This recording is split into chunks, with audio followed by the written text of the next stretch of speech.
Les Africains parlent aux Africains. Les Africains parlent aux Africains. Une émission débat, D'idées sur l'actualité du continent, une vision singulière et une lecture authentique, de tout ce qui concerne l'Afrique et sa place dans le monde. sous le signe de la sagesse africaine. Tout seul, On va plus vite. Ensemble, on va plus loin. On va plus loin.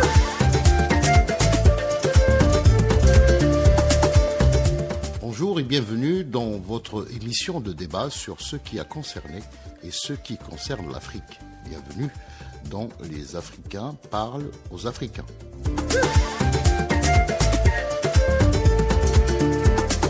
Nous abordons aujourd'hui le parcours et la fin tragique d'une icône de la révolution africaine, Thomas Sankara. Le 15 octobre 1987, Thomas Sankara, dirigeant du Burkina Faso et figure panafricaine, est assassiné lors d'un coup d'État. Pendant des années, les contours et les circonstances de son assassinat sont restés obscurs. Après la chute du président Blaise Compaoré en 2014, un procès est organisé à Ouagadougou pour juger les assassins présumés de Thomas Sankara. Un procès qui lève ainsi un coin du voile sur les véritables assassins et les véritables mobiles de ce crime. Entre donc 1983 et 1987, Thomas Sankara va promouvoir le développement économique et auto-centré de son pays. Il va mettre un dispositif pour lutter contre la corruption, à soutenir l'éducation pour tous et à libérer les femmes.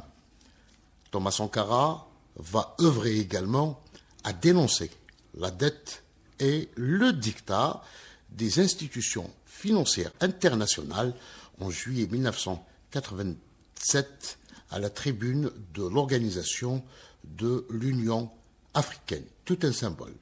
Donc, pour revenir sur la disparition et l'assassinat donc de cette figure emblématique de la révolution africaine, j'ai le plaisir de recevoir avec moi aujourd'hui les chroniqueurs d'Ifriqiya FM, à savoir Idé Ali Ayouba Lahiani Mzhoura. et Hakizimana Samuel. les Africains parlent aux Africains. Les Africains parlent aux Africains. alors, on va commencer par la fin.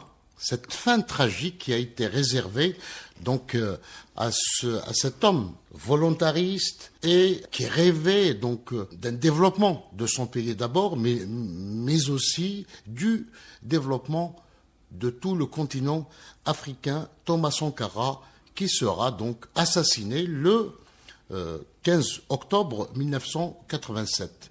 Je commence par vous, Ayouba. Effectivement, merci Hossein Arab pour cette invitation. Je dirais que Thomas Sankara est l'une des figures les plus importantes de l'histoire africaine contemporaine. Né en 1949 en Haute-Volta, d'ailleurs qu'il a renommé Burkina Faso, qui signifie pays des hommes intègres. En effet, Thomas Sankara était animé par une vision stricte de l'indépendance et de la dignité de l'Afrique. Voilà, Thomas Sankara se battit de nombreuses fois. Il a combattu contre la dette de la colonisation, que d'ailleurs beaucoup pensent que c'est là qu'il a signé son arrêt de mort. Il a combattu pour les droits des femmes en Haute-Volta et surtout pour l'autonomie africaine, l'autosuffisance alimentaire, quand nous savons que le Burkina Faso est l'un des pays les plus désertiques de la région. Thomas Sankara a fait preuve d'un leadership qui continue encore à inspirer les jeunes, et on peut dire qu'il fait partie de ces figures emblématiques qui ont donné leur vie pour leur cause, la cause noble d'une Afrique libre, une Afrique autonome, une Afrique indépendante. Mzhoura. Oui, comme il a pu dire Ayouba, Thomas Sankara, c'est le père de la révolution. C'est un pionnier du panafricanisme et c'est un révolutionnaire. C'est le président qui a osé et qui a eu l'audace de mettre en œuvre une réforme pour transformer le Burkina Faso. Le président Thomas Sankara c'est vraiment une figure emblématique qui a servi pour améliorer tout le continent africain. Alors Samuel, aujourd'hui, c'est vrai qu'on a essayé de dire qu'il a été assassiné. Donc on a mis un terme à ce processus qu'il avait lancé à partir de 1983. On accuse plutôt son cercle d'amis, de camarades restreints. Qu'en est-il exactement? Oui, c'est un sujet un peu trop sensible parce qu'on peut revenir déjà. Les circonstances de sa mort, même à l'époque, quand il a été tué, on disait que c'était un affrontement entre les groupes armés qui a fait que Thomas Sankara a été tué. Mais si on évolue très bien à travers les années, déjà en 2015, son ami et confrère Blaise Compaoré, il a été... à travers ça, on a pu, en disant qu'il y a certains de ses proches qui étaient dans l'organisation. Donc, c'était planifié sa mort en quelque sorte. Mais ça a été confirmé en 2019 où Blaise Compaoré a été inculpé pour son implication dans la mort de Thomas Sankara. Mais est-ce que ce militant, parce qu'il était militant, c'est pourquoi il a été tué d'ailleurs. Oui, est-ce que c'est pas par rapport à ses positions, par exemple ses positions par rapport à la question palestinienne? Est-ce qu'il n'y a pas, vous trouvez pas qu'il y a la main étrangère? D'autant plus qu'on avait eu connaissance d'un certain nombre de responsables de la France-Afrique notamment qui ont reconnu la complicité de la France dans l'assassinat de Thomas Sankara. Oui, c'est clair, parce qu'on sait très bien, à travers tout ce qui se passe en Afrique, il y a toujours une main invisible. La main invisible est toujours là pour encastrer certaines choses. Et vous voyez déjà, c'est un homme intègre. Déjà, même, comme il a pu changer le Haute-Volta en Burkina Faso, qui dit la terre des hommes intègres. Lui-même, il avait cette intégrité qui était là.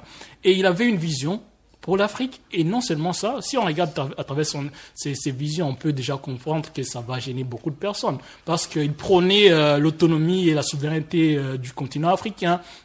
Il prônait la solidarité entre les nations africaines. Il prônait beaucoup de choses, comme la lutte contre l'indépendance et la dette, etc. Comme on vient de revenir sur la dette, parce qu'on sait déjà l'Afrique, on a des dettes qu'on ne sait même pas comment on peut justifier ça, parce qu'il y a des contraintes sur ça aussi.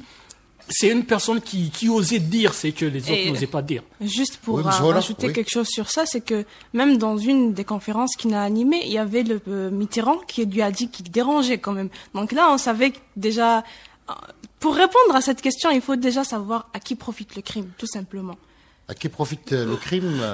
Question qu'on va poser à Ayouba. Collègues Mazoura et Samuel, c'est effectivement cela. Moi, ce qui m'a réellement, personnellement inspiré de l'histoire de cet grand homme, c'est quand il a réussi vraiment à combattre pour l'autosuffisance alimentaire. Il disait, nous préférons avoir des pêches... Ayouba, avant d'aborder le volet, donc son projet de développement, nous allons y revenir. Hein. D'accord. J'aimerais qu'on termine pour avoir au moins une piste sur les circonstances de son assassinat. Est-ce que vous avez quelques... Thomas Sankara a été tué parce qu'il aimait l'Afrique. Il a été tué, il a dit « Je ne serai jamais le premier à trahir l'amitié ». Thomas Sankara savait déjà qu'il allait mourir, il savait qu'il allait être tué, mais il a décidé de donner sa vie à l'Afrique. Thomas Sankara a été tué comment? C'est en pleine réunion, un conseil de ministres, que des militaires sont venus, ils ont ouvert le feu sur eux. Il est sorti en soulevant les mains pour dire « je me rends ». Normalement, quand on sort, on soulève les mains, on ne devrait pas... Ça, c'était la première tentative en 1983. Effectivement. Donc, Thomas Sankara a signé son arrêt de mort quand devant tous les pays africains. À l'OIA, il a dit « nous ne payerons pas la dette ». Ainsi, il y a quelqu'un qui aimerait payer la dette, qu'il sort et qu'il part, qu'il paye. Mais juste pour ajouter à compléter ce qu'Ayoub dit, parce que ça me touche, c'est l'un des discours qui m'a beaucoup touché. Il était dans la salle, déjà, il avait prôné en disant « Regardez ce qui se passe dans mon pays, le Burkina, etc. » Et il a dit « Mes chers amis, frères, chefs d'État, nous savons tous ici que nous avons des dettes à payer, mais moi, je prône à ce que nous ne payons pas ces dettes. Si nous ne payons pas la dette, personne va venir nous faire du mal. Mais si je me retrouve tout seul en tant que Burkina Faso, à vouloir ne pas payer la dette, je sais que je vais être tué. Effectivement, donc pour appuyer Samuel, il a compris que seule l'union fait la force et que aucun pays unilatéralement ne peut mener un combat et la gagner. Et comme vous l'avez dit, Sénat arabe, Thomas Sankara s'est positionné aux côtés de tous les pays colonisés, de tous les pays dépourvus de leur liberté par l'impérialisme. Il gênait tout un système, Thomas Sankara. Oui. Il gênait surtout le système de France-Afrique. Oui. Il gênait tout un système. C'est pour ça, on lui a même dit publiquement qu'il dérangeait. Ouais. Donc c'est normal, lui-même il savait qu'il allait être tué. Je pense que Foucard, donc une figure importante de la France-Afrique, avait révélé à demi-mot l'implication de la France dans l'assassinat de Thomas Sankara, un dossier qui reste ouvert parce que jusqu'à maintenant, il est toujours en cours, on peut dire. C'est voilà, un dossier un peu. Il y a juste un coin du voile qui est levé sur cette affaire qui reste quand même obscure. Pour revenir maintenant, j'aimerais terminer sur cette question avec une phrase mythique que Thomas Sankara avait dit. C'est qui revient sur ça. Il avait dit nous devons apprendre tous à vivre comme des frères, sinon nous allons mourir tous comme des idiots. C'est qui montre son implication sur le côté africain, surtout sur prôner la solidarité africaine. Alors, il avait lancé donc un projet ambitieux pour son pays, donc un projet de développement qui s'est basé sur d'abord la lutte contre la corruption. Donc, pour lui, avant d'entreprendre n'importe quelle action, donc il fallait d'abord assainir notamment les rangs de l'État, n'est-ce pas, Effectivement, c'est un arabe. Thomas Sankara mena des séries de réformes ambitieuses en matière de santé, d'éducation, de logement et surtout des droits de la femme, de la lutte contre la corruption, comme vous l'avez dit. Et parce que il faut vraiment prendre à titre d'exemple que Thomas Sankara avait consigné à tous les ministres de diminuer leur niveau de vie. Les ministres venaient vraiment dans des voitures normaux. Exactement, et ça faisait rire même beaucoup de personnes en regardant un ministre, parce qu'on est habitué à voir que des ministres sont en V8, etc., Mercedes-Benz, mais vous vous retrouvez enroulé dans un petit Peugeot, comme si... Lui-même, il venait à la présidence dans une R5, hein, pour l'anecdote. Hein, voilà. Exactement. Oui, voilà, il est aussi essentiel de noter qu'au-delà d'avoir diminué le taux de vie des ministres, où il disait, les ministres n'ont plus droit de prendre des avions premier nouveau classe pour prendre des champagnes. Il dit quand l'avion descend, c'est tout le monde qui descend. Ceux qui sont en première place, ils descendent tout. Donc, pour diminuer vraiment les dépenses. Et Thomas Sankara, il a diminué son salaire de président. Oui, juste anecdotiquement, pour ajouter ce qui arrive, c'est intéressant parce que ça me fait rire, parce que c'est pour ça que j'aime Thomas Sankara. Même leur côté habillement, ils voulaient pas avoir ces ministres habillés dans des costumes importés de l'étranger, etc. Ils disaient que non, ce sont nos comment on appelle les gens qui habitent à la campagne, ce sont nos villageois qui doivent nous habiller. Donc on doit s'habiller à la coutume selon des habits confectionnés par les paysans du Burkina Faso. Ce qui montre en disant que ce qui était là, c'était se battre pour la patrie. Il a mis toute une réforme. Oui, mais voilà, par rapport à ces réformes, notamment économiques, lui, donc il a lancé les grands projets. Il rêvait d'ouvrir donc les lignes de chemin de fer, par exemple, n'est-ce pas? Oui, exactement. Et il a donné sa vie pour l'Afrique et pour son pays et pour l'Afrique en général. Comme il aimait le dire, l'homme nouveau dans l'Afrique nouvelle doit être à l'image de ce pays, travailleur infatigable et toujours éveillé. Donc ça souligne, c'est ces phrases qu'il a prononcées lui-même, donc ça souligne qu'il montre l'engagement de Thomas Sankara pour travailler pour son pays, pour l'Afrique et pour se libérer des puissances coloniales. Effectivement, Mazoura, comme disait Thomas Sankara, l'esclave qui n'est pas prêt à assumer sa révolte ne mérite pas qu'on s'apitoie sur son sort.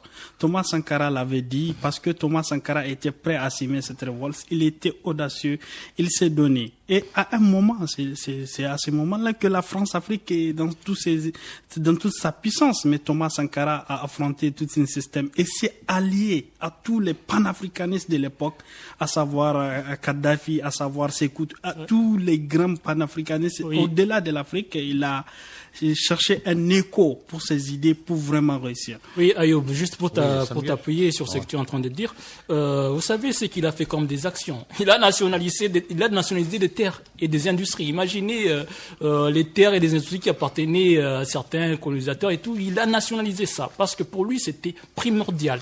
Parce que en tant que président, en tant que dirigeant, il se disait que il faut prôner l'autonomie et l'émancipation des Burkinabés. C'était son objectif premier. En disant il faut avoir l'autonomie et l'émancipation des Burkinabés. Ce qui montre les actions qui étaient là. En disant ok, on doit s'encourager entre nous, il faut nationaliser certaines terres, etc. Effectivement, Thomas Sankara disait, si vous vous demandez c'est quoi l'impérialisme c'est ce que vous mangez dans l'assiette. Tout ce qui est emporté, c'est ça l'impérialisme. C'est pourquoi il avait prôné justement le projet de la révolution culturelle. Donc quand on parle de la révolution culturelle, il avait d'abord appuyé le projet de l'éducation pour tous, c'est-à-dire pour tous les enfants burkinabé, n'est-ce pas, Ayouba? Effectivement, comme l'a dit Nelson Mandela, c'est l'arme la plus puissante pour changer le monde, c'est l'éducation. Thomas Sankara l'avait compris. Il a aussi compris cette renaissance culturelle, comme l'avaient dit d'ailleurs les étudiants de la négritude. Si nous voulons instaurer une véritable révolution, nous devons nous débarrasser de nos vêtements d'emprunt. C'est-à-dire, il l'a dit aussi David Diop quand il critiquait le renégat. Il disait, mon frère, aux yeux qui brûlent sous les compliments hypocrites, mon pauvre frère a smoking à revers de soi. C'est-à-dire, tout ça, c'est pour dire que notre identité, c'est ça qui nous représente. Thomas Sankara exigeait à tous les Burkinabés, toute l'administration de porter des habits cousus par les couturiers.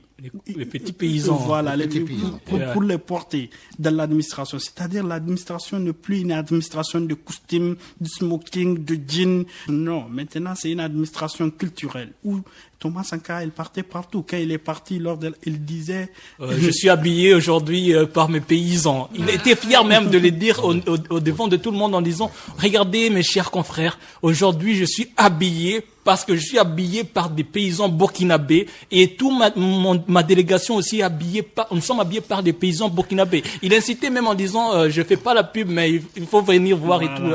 Effectivement, il disait, je suis pas venu pour faire un défilé de mode. Ouais, exactement. Nous aurons donc une question. Alors, il y a dans son projet plutôt révolutionnaire, nous avons évoqué l'éducation pour tous, mais il y avait un autre point important, l'émancipation des femmes. Exactement. Thomas Sankara, c'était un vrai féministe. Oui. Il a défendu les droits de la femme. Oui. Il a dit que la femme doit être indépendante et elle doit prendre son avenir en main. Et qu'il devait donner à chaque femme l'occasion et l'opportunité de travailler pour elle-même. Et non pas compter seulement pour les hommes ou seulement Il paraît que c'était le premier dirigeant africain à l'avoir exprimé publiquement, à en faire un projet, n'est-ce pas, politique. Exactement, oui. Il a intégré même les femmes, il travaillait avec les femmes tranquillement. Genre, il n'avait aucun problème de ce côté-là. C'était le premier président qui a intégré les femmes dans le domaine politique, notamment. Vous savez, mademoiselle Bazoura, nous sommes africains, nous sommes fiers de nos cultures, mais nous savons en réalité qu'en Afrique, vraiment, avant, les hommes dominaient les femmes. On parlait de mariage précoce où des filles sont arrachées à l'école. Il y a beaucoup de pratiques qui touchent directement les femmes. La femme, elle était en quelque sorte victime dans la société, mais Thomas Sankara, il a osé. Exactement. Comme il a dit, nous devons donner à chaque femme un emploi. Nous devons donner à chaque femme le moyen de gagner honnêtement et dignement sa vie. Oui, en fait, juste pour appuyer ça, en fait, vous vous rendez compte que déjà c'était un visionnaire parce qu'il avait compris que tu peux pas bâtir un pays sans que tu le bâtisses avec tes enfants. Et tes enfants, c'est les hommes et les femmes qui composent ton pays. Donc, tous les partis doivent se développer et tous les partis doivent intervenir dans les différentes institutions. Ce qui fait que chaque personne est égaux et c'était ça qu'il prônait en disant nous sommes tous égaux, nous devons tous travailler pour notre pays. Ce qui fait que dans le domaine éducatif, dans le domaine institutionnel, partout, les femmes aussi doivent travailler comme les hommes travaillent parce que nous sommes tous égaux. Il prônait ça. Et effectivement, il est très bon aujourd'hui de revenir à nos jours pour voir comment l'administration africaine est pleine de femmes. Il y a des femmes ministres, il y a des femmes qui organisent, qui font des activités génératrices de revenus, des grandes commerçantes. alors que avant c'était pas le cas. La femme, comme disait d'ailleurs, la place de la femme c'est la cuisine, ce n'est plus le cas aujourd'hui. Je dirais la première de ma classe c'est une camarade fille et c'est vraiment l'intelligence elle est là, les qualités elle est là. Tout est là aujourd'hui. Oui, juste pour ajouter quelque chose sur ça, c'est-à-dire que les parents aussi doivent maintenant encourager leurs enfants et les laisser s'épanouir parce que l'Afrique a besoin de ces femmes aussi. Il faut que des femmes aussi puissent être épanouies partout. Les parents, encouragez vos enfants. Ça, c'est le message de Thomas Sankara. Donc voilà, c'était son message. Effectivement, j'aimerais... Que ce soit hommes et femmes doivent contribuer pour l'indépendance, pour travailler, pour prendre la responsabilité en main, que ce soit femme ou homme. On doit tous travailler main dans la main, tous unis pour libérer nos pays et notre continent. Et je pense que c'était le message de Thomas Sankara. Oui, exactement. De résumer sa conception politique de la société à l'époque. Il voulait la paix au Burkina Faso, mais il rêvait également de la paix dans le continent africain. Dans le continent africain, mais aussi dans le tiers-monde d'une manière générale, n'est-ce pas? Voilà, donc Mazoura, pour m'aligner au même ordre d'idées, je citerai Joseph Kizerbo, un historien que vous connaissez bien. Il disait qu'il serait très faux de s'imaginer que la condition de la femme africaine elle est misérable. Donc c'est pour dire que la condition de la femme africaine n'est plus misérable, parce que il a fait un constat, il a vu que l'Afrique ne peut se développer sans les femmes et les hommes. Comme elle l'a dit, c'est main dans la main que les gens vont construire l'Afrique. Et Thomas Sankara l'avait compris, il était en avance et il l'avait dit publiquement, il en assuma les conséquences. Un dernier mot par rapport à la paix, Samuel. Le seul mot que je peux dire concernant la paix, c'est-à-dire que regardez les grands hommes comme Thomas Sankara, ils avaient compris, et nous, en tant qu'Africains, on a compris. Il est temps que nous appliquions et que nous vivions. Et seulement, je vais dire aussi un truc, parce qu'on a beaucoup parlé des femmes aujourd'hui, pour dire que, en tant qu'hommes ou femmes, c'est notre responsabilité de construire, parce que personne ne le fera à notre place. Donc, nous devons prendre les armes et commencer à travailler en tant qu'hommes ou femmes, parce que c'est notre responsabilité. L'Afrique a besoin de nous et nous devons le faire. Oui, et pour ça aussi, c'est un modèle pour nous les Africains. Et aujourd'hui, je dirais que nous, la jeunesse, on veut la justice, surtout pour Thomas Sankara. Parce que jusqu'aujourd'hui, on n'a pas mis la lumière vraiment sur... En somme, je dirais que l'héritage de Thomas Sankara est aujourd'hui révisé, réinventé par de nombreuses mouvances politiques et sociales en Afrique. Il est considéré comme un symbole de résistance, de lutte pour l'égalité, la justice sociale. Sa vision d'une Afrique autonome et unie est plus que jamais d'actualité. Voilà. Une dernière question, elle concerne la mort. Donc, je reviens à la mort de Thomas Sankara. Plusieurs observateurs comparent la mort de Thomas Sankara à celle de Salvador Allende. Qu'est-ce que vous en pensez? Oui. Effectivement, pour dire que ces grands hommes emblématiques qui ont tous été assassinés, qui ont été tous trahis par vraiment un système d'exploitation de l'homme par l'homme. En Afrique, nous allons parler de la France-Afrique, que quand les intérêts de la France ne sont pas défendus par un leader, il y a tous les coups bas qu'on peut s'imaginer. Souvent, tantôt créer des terrorismes, tantôt créer des guerres entre ethnies, tantôt créer des problèmes de tout genre pour vraiment déstabiliser ce système. Malheureusement, Thomas Sankara a été victime de son confrère, son ami d'armes, son ami d'enfance, avec lequel il a mené tous ces mouvements et il a fini par être assassiné. Mais Thomas Sankara n'est pas mort, comme on le dit quand on parle de tous les figures emblématiques. Aujourd'hui, ses idéaux, ses idées, ce qu'il a défendu. Comme il l'a dit, après moi, il y aura des milliers et des milliers de Thomas Sankara. Ils sont là. Ils sont là. Ouais, ça fait mal de perdre une figure aussi emblématique comme... La comparaison avec la figure donc, de la révolution chilienne. Oui, je suis totalement d'accord avec Ayouba, comme il a pu le dire. C'est malheureux de voir nos leaders partir juste comme ça. Parce qu'ils gênaient tout un système. Le système de France-Afrique. Et franchement, aujourd'hui, on veut la justice et il faut en parler. C'est ça le but. Dernier mot, Samuel. Dernier mot que je vais répéter, c'est juste que on en a assez d'entendre France-Afrique. Il faut qu'on entende Afrique. Si la France veut travailler avec les Africains, il faut dire par exemple France-Burkina Faso et non pas France-Afrique. On ne peut pas associer tout un continent à un seul pays. C'est Exactement. des choses qu'on doit changer. C'est une nouvelle mentalité qu'on prend en Afrique. Si vous voulez travailler, c'est-à-dire des accords gagnant-gagnant, c'est-à-dire tu parles avec un pays, tu ne parles pas avec toute l'Afrique. Donc, tu peux pas parler avec toute l'Afrique en disant France-Afrique. Donc, il faut que cette mentalité change. C'est France-Burkina, France-Niger, France-Burundi, France, etc. Mais c'est pas France-Afrique. Il faut changer cette idéologie. Il faut que les grandes puissances puissent comprendre que D'ailleurs, nous voulons même plus Thomas de ça. Sankara, il le disait, ils ont joué, ils ont perdu. Maintenant, ils doivent comprendre qu'ils ont perdu et accepter cela. Alors, merci à vous trois de m'avoir accompagné tout au long de cette émission. Je tiens à vous remercier également, vous, celles et ceux qui nous ont suivis tout au long de cette émission. Bonne écoute sur les ondes d'Ifriqiya FM, la voix africaine.